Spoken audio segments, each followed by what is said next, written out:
இந்த மாதிரி அடுப்பில் போட்டுக்கணும். வானல் அடுப்பில் போட்டு நெய் ஊற்றிக்கணும். நெய் ஊற்றி சூடு பண்ணிக்கிட்டே இருக்கணும்.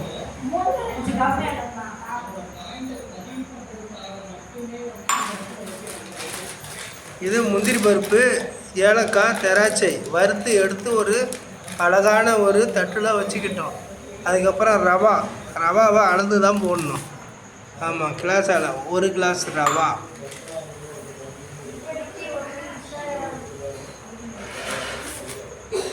2 கிளாஸ் ரவா,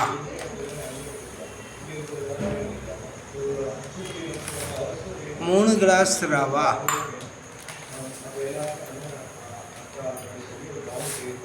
4 கிளாஸ் ரவா,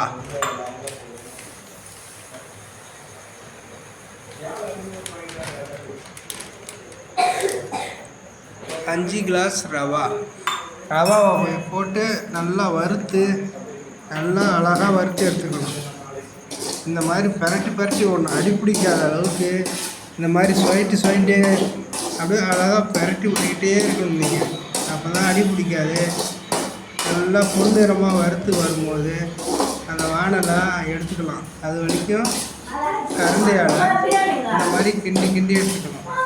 இந்த மாதிரி சுவைட்டு கிண்டணும். அப்படி தாங்க எடுத்துக்கிட்டு அதில் திரும்ப நெய் இன்னும் கொஞ்சம் கூட ஊற்றுக்கிறாங்க.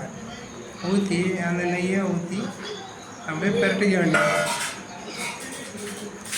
நெய்யை ஊற்றி திரும்பவும் வறுத்து எடுத்துக்கணும்.